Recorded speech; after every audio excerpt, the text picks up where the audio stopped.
ഗണപതയേ നമഃ.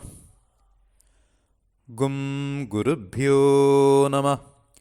പം പരമഗുരുഭ്യോ നമഃ. പം പരമേഷ്ടി ഗുരുഭ്യോ നമഃ. പം പരാൽപരഗുരുഭ്യോ നമഃ. ഓം ശ്രീ ശ്രീ ഗുരുദേവ്യേ നമഃ.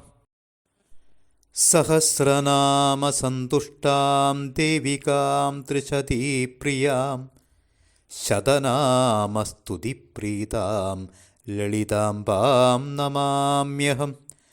ചതുർഭുജാം ചിതാകാരാം ചതുഷ്ഷഷ്ടികലാത്മികാം ഭക്താദിനാശിനീം നമ്യാം ലളിതാംബാം നമാമ്യഹം.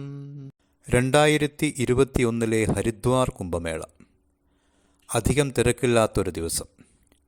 നാഗസന്യാസിമാരുടെ കൂടെ ജുനഘട്ട് കടവിൽ ഗംഗാസ്നാനം കഴിഞ്ഞ് ഗംഗാമാതാവിൻ്റെ മുന്നിലിരുന്ന് ലളിതാ സഹസ്രനാമം പാരായണം ചെയ്തു. ശേഷം ഹരിദ്വാർ ശക്തിപീഠത്തിലേക്ക് നടന്നു. ഉച്ചസമയം. ക്ഷേത്രനടയിൽ ഭക്തരുടെ ആളൊഴിഞ്ഞിരിക്കുന്നു. എങ്കിലും ക്ഷേത്രനട അടച്ചിരുന്നില്ല. ദേവിയുടെ മുന്നിലിരുന്നു കൊണ്ട് ദേവീ മാഹാത്മ്യ പാരായണം തുടങ്ങി.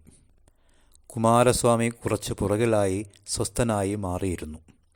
അല്പനേരം കഴിഞ്ഞപ്പോൾ ചുവന്ന സാരിയുടുത്ത് ശാലീനസുന്ദരിയായ ഒരു യുവതി അടുത്തുവന്ന് സിദ്ധാസനത്തിലെന്ന പോലെ നിവർന്നിരുന്നു. ഞാൻ വായന തുടർന്നുകൊണ്ടേയിരുന്നു. വായനയുടെ അന്ത്യത്തിൽ ദേവ്യാപരാധ ക്ഷമാപണ സ്തോത്രം തുടങ്ങി. കുപുത്രോ ജായേത ക്വചിതപി കുമാധാന ഭവതി 1-2 പ്രാവശ്യം വായിക്കാനേ പറ്റിയുള്ളൂ.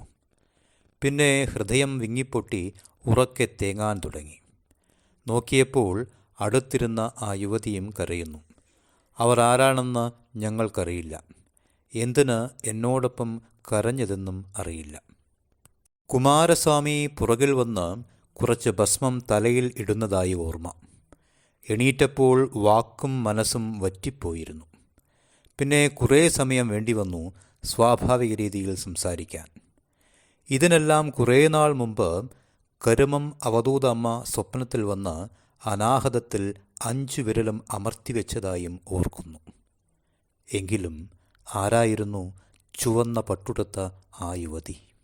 കാഞ്ചീനാദം പൊഴിഞ്ഞും കഠിന കുജഭരം കൊണ്ടു മെല്ലെ കുനിഞ്ഞും ചഞ്ചൻ മദ്യം മെലിഞ്ഞും ചതുരതര ശരചന്ദ്രതുണ്ടം കനിഞ്ഞും പൂഞ്ചാപം പുഷ്പഭാണം പുജമതിലത പാശാങ്കുശം പൂണ്ടുമമ്പാർന്നൻ ചാരത്തായി വരട്ടെ പുരരിപു ഭഗവാൻ തൻ്റെ തൻ്റെടദംഭം.